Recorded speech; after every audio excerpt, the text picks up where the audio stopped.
Assalamualaikum warahmatullahi wabarakatuh. Perkenalkan, nama saya Dini Syahidatul Mukasiro dari Offering APF IK 2023. Di sini saya ingin membuat video tentang presentasi mengenai 21 Century Learning a Future Direction, yaitu pembelajaran inovatif.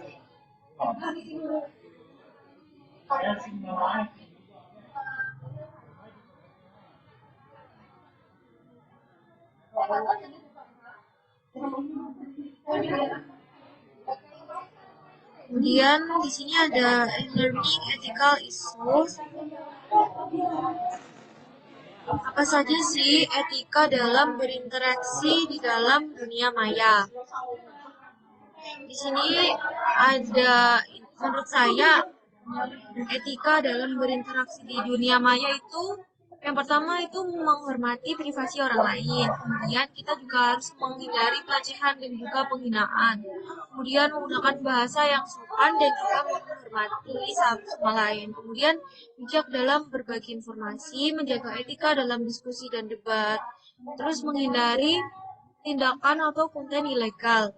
Kemudian tuh menjaga kebijaksanaan dalam penggunaan media sosial. Tentunya di postingan-postingan di platform media sosial itu harus sebisa mungkin menghindari hal-hal yang bisa merugikan diri sendiri ataupun orang lain.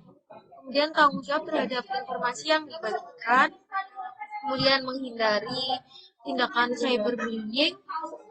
Kemudian menghindari spam atau penyebaran yang berlebihan. Kemudian bijak dalam pengelolaan konflik. Nah, berikut ini contoh dari etika-etika yang sudah saya sebutkan tadi.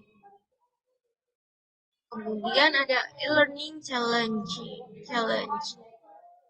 Di sini terdapat e-learning challenge. Yang pertama, design and blending learning activities. Di sini ada desain dan percampuran kegiatan pembelajaran. Kemudian ada mode of communication asinkronus atau sinkronus. Nah, di sini ada mode komunikasi dalam pembelajaran ya. Ada sinkronus dan juga sinkronus. Kemudian ada the time required to plan and implement models. Waktu yang dibutuhkan untuk merencanakan dan mengimplementasikan model.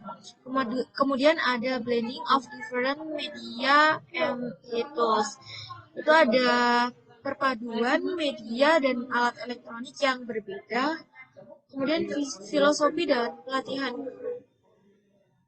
teacher philosophy and training ya. Kemudian ada preparedness and readiness of students, dan yang terakhir ada institutional support. Nah, preparedness and readiness of students itu kesiapan dan kesiapan dari guru dan juga persiapan dari siswanya ya. Kemudian ada dukungan institusional seperti kayak sekolahnya gitu. Kemudian ada e-learning challenge menurut Little John, antara lain adalah kecuali. Nah, menurut saya itu di sini kecuali itu design and blended learning ya, karena yang termasuk e-learning challenge menurut Little John itu diantaranya ada akses ke teknologi atau akses terhadap teknologi, kemudian digital literacy atau literasi digital, kemudian ada self motivation and time management atau motivasi diri dan manajemen, kemudian ada sense of isolation, rasa terisolasi, kemudian ada lack of immediate feedback atau kurangnya umpan balik yang segera. Nah, di sini the design and blending learning activity. Kemudian ada mode dari komunikasi ya. Mode komunikasi tersebut ada asinkronus dan juga sinkronus.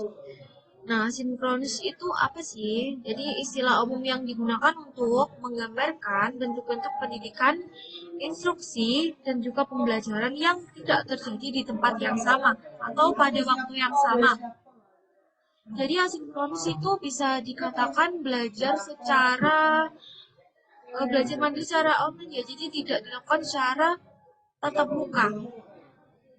Kemudian mungkin bisa melalui media kayak kalau di UM itu Sepeja dan mungkin Classroom dan lain sebagainya ya. Kemudian ada sinkronus. Nah, di sini sinkronus itu berarti bahwa meskipun Anda ada jarak, itu akan bisa belajar dari jarak jauh. Seperti dilakukan secara virtual atau menghadiri sesi kelas setiap minggu pada saat yang sama dengan instruktur dan juga teman sekelas Anda. Kemudian, apa sih yang kalian pahami tentang perbedaan mendasar antara asinkronus dan sinkronus learning? Yang sudah saya katakan tadi ya, jadi asinkronus itu bisa dikatakan belajar jarak jauh ya. Dan sinkronus itu belajar jarak dekat yang bisa dilakukan pada sesi kelas secara virtual yang setiap minggunya dilakukan dengan guru dan juga teman sekelasnya ya. Nah, kemudian ada kuadran setting belajar. Di sini pada tatap muka atau live synchronous itu dilakukan dengan diskusi, tanya jawab, terus juga demonstrasi, simulasi, praktek, studi kasus, kemudian problem solving, dan lain-lain bersama dengan dosen di dalam kelas. Kemudian pada saat tatap maya atau virtual sinkronus, bisa dilakukan dengan cara diskusi, dialog, demonstrasi, tanya jawab dengan dosen, praktisi, dan lain-lain melalui teknologi sinkronus seperti video conference. Kemudian asinkron mandiri atau self-paced asinkronus itu bisa dilakukan dengan cara melihat, membaca, mendengar, memperhatikan, kemudian learning object dalam berbagai jenis dan format di media digital. Kemudian dari asinkron kolaboratif atau kolaboratif asinkronus yaitu mengkritisi, mendiskusikan, mengevaluasi, kemudian membandingkan, serta meneliti dan lain-lain media oleh teknologi kolaboratif seperti forum diskusi, blog, dan lain sebagainya. Nah, di sini yang udah dijelaskan tadi ya, mode komunikasinya. Nah, di asinkronus itu bisa dilakukan dengan diskusi boards atau media diskusi lainnya. Kemudian ada quizzes, kemudian polling ya, kemudian ada email, terus digital documents, terus ada record audio or video, kemudian ada record slides with narasi atau video slide itu dengan narasi ataupun penjelasan ya. Kemudian ada self-paced course. Kemudian pada sinkronus atau itu dilakukan bisa melalui virtual classroom kayak Google Classroom, kemudian Pejar, kemudian live presentations, kemudian ada live tech chat, kemudian ada instant messaging, live audio or video chat, live quizzes, live polling.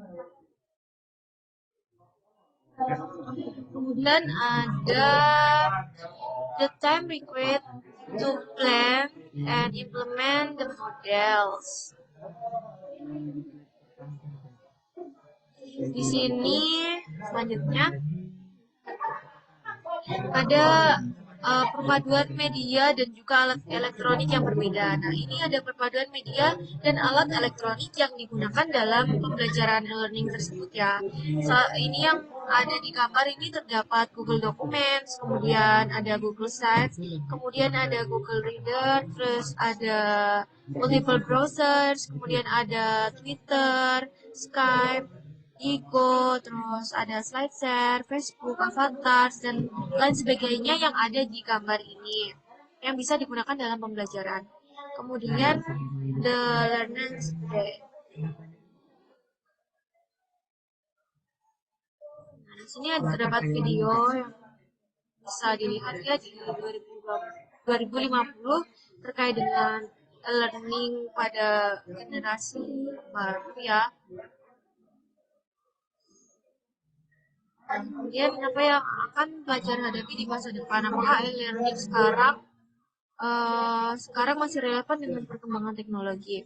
Menurut saya e-learning yang sekarang masih relevan dengan perkembangan teknologi karena e-learning yang sekarang itu juga mengikuti teknologi yang berkembang pada saat ini. Jadi menurut saya yang akan dihadapi pelajar di masa depan yaitu akan terus mengikuti perkembangan teknologi seiring berjalannya waktu dan juga akan memanfaatkan teknologi tersebut dalam pembelajaran yang dilakukan di masa depan.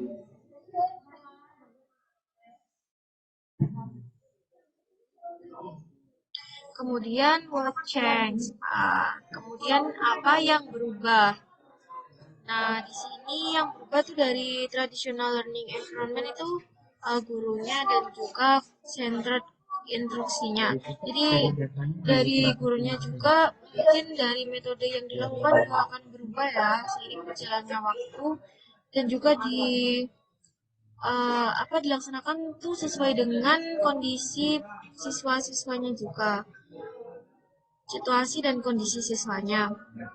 Nah, sini bisa dilihat dari tabelnya apa yang berubah dari traditional learning environment dan juga new learning environment.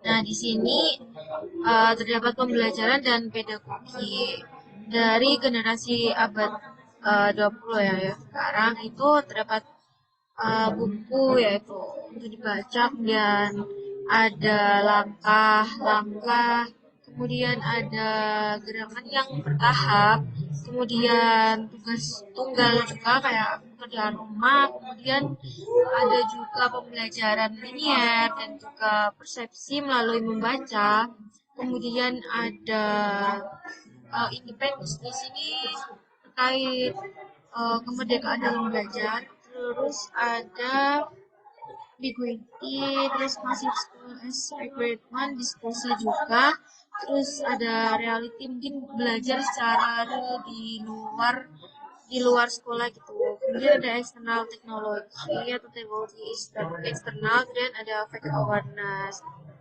Terus di generasi baru itu dapat tampilan persepsi visual ya kayak sekarang di apa itu ya itulah pokoknya. Terus ada bisa dilihat di sini ada non linearity, multitasking, hypermedia, kemudian ada koneksi, cooperation, school escape, terus learning.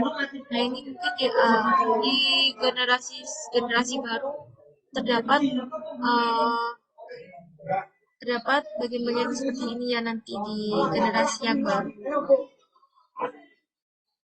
Kayak school escape ini school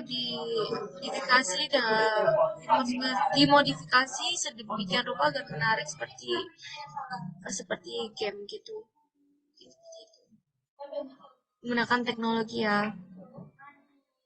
Kemudian skill teknologi abad 21 dalam situasi pasca COVID yang bisa menunjang keberhasilan pembelajaran adalah menurut saya skill teknologi pada abad 21 pasca COVID yang bisa menunjang pembelajaran itu menurut saya karena adanya teknologi-teknologi seperti yang bisa kita manfaatkan seperti Google Classroom, kemudian ada YouTube untuk melihat materi-materi yang belum bisa dijelaskan oleh guru karena pada saat itu kita pembelajarannya secara daring ya, bukan tatap muka. Jadi mungkin kita kurang bisa memahami materi karena kurangnya penjelasan dari guru ataupun pendidik. Jadi kita bisa memanfaatkan YouTube pada saat itu dan juga Google Classroom untuk diskusi, kemudian pengumpulan tugas dan lain sebagainya. Selain itu juga kita bisa menggunakan Google, sumber-sumber dari internet seperti Google, terus juga Scholar untuk melihat jurnal-jurnal dan lain sebagainya.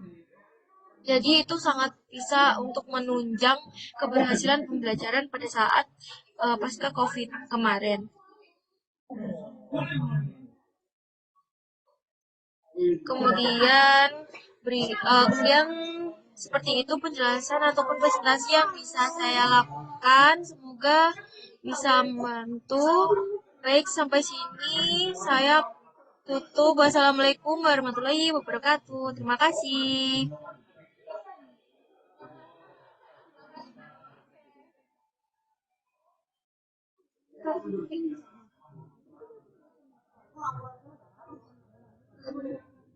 Stopnya gimana ya? Belum aku stop, coy. Stopnya gimana sih?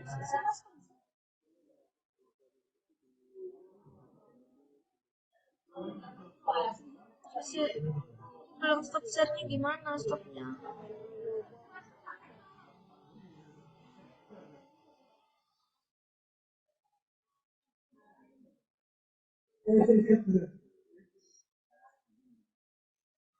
Diem.